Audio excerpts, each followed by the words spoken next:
This is a quick video going over the editorial analysis assignment.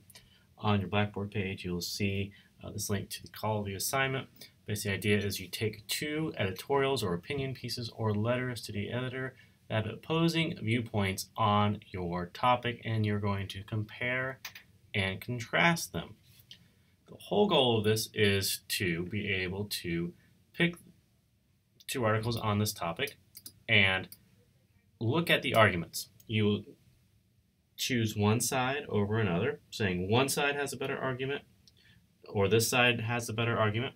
You might mediate between the two, saying that they're arguing about different things or that they're not arguing about the same thing, or that they're arguing about completely, I don't know, wrong stuff. I don't know.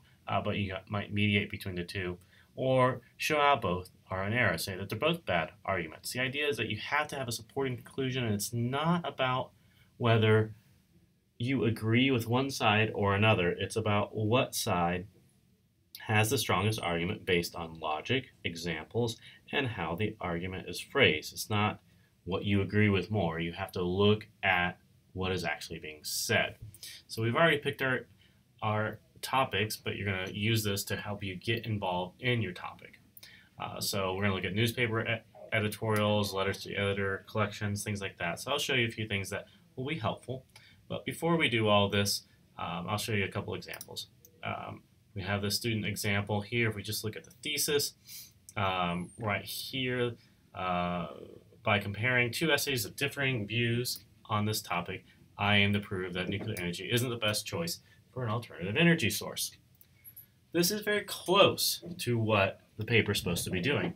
This paper, or this thesis, is arguing about the topic itself, nuclear energy, instead of explaining which of the two articles makes the better argument.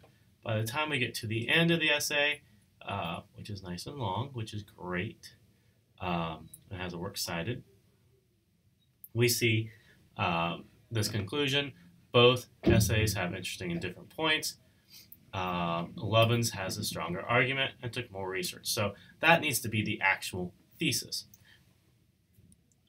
So this is an okay paper. It's not great. It's not very clear in the beginning of what the thesis is supposed to be. By contrast, this essay, this is the poor essay, is not very good at all. You'll see that this student didn't even make a claim about which argument is better. Instead, this was written in maybe 10 minutes before class. It seems like the student says this topic will always be around.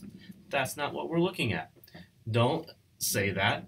Don't say it's up to the individual to decide. You have to show us. You have to make a claim and say one side makes the better argument. And finally, do not make this about the topic itself. This paper might be about two arguments of global warming or climate change, but you are not asked to make a statement on climate change. You are asked to say which one makes the better argument. This third example looks at flu vaccines. Here we have kind of the thesis, attempt to understand the controversy on the issue. We must evaluate two opposing sources. To what extent, though? We're missing part of this thesis. So we need a thesis that says which one makes the better statement. And we have a lot of thought going on in this essay, and it ends with students saying, I can claim I feel safe. Well, that's not the point. We want to see how Rutledge's article does provide some interesting information, but there's a complete lack of evidence. Unlike Rutledge's article, Albius's article provides excellent information and has the better argument. We need that a little bit in your thesis. So that's getting an idea of how to look at these examples.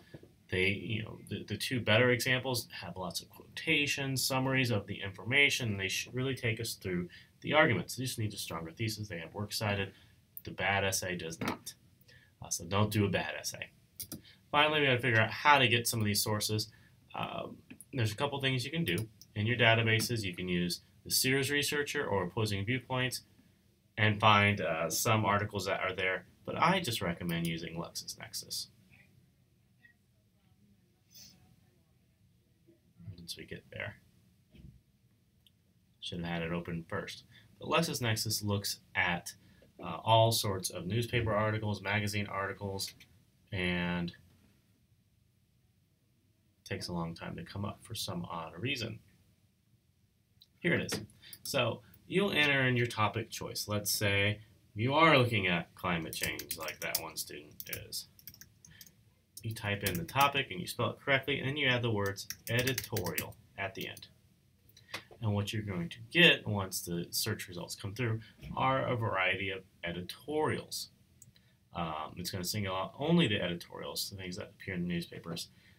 Thing is that these aren't going to be very long, but you'll see them. So we have opinion, climate change, 904 words. So you want to look at the word length, 148. So these are good lengths to look at.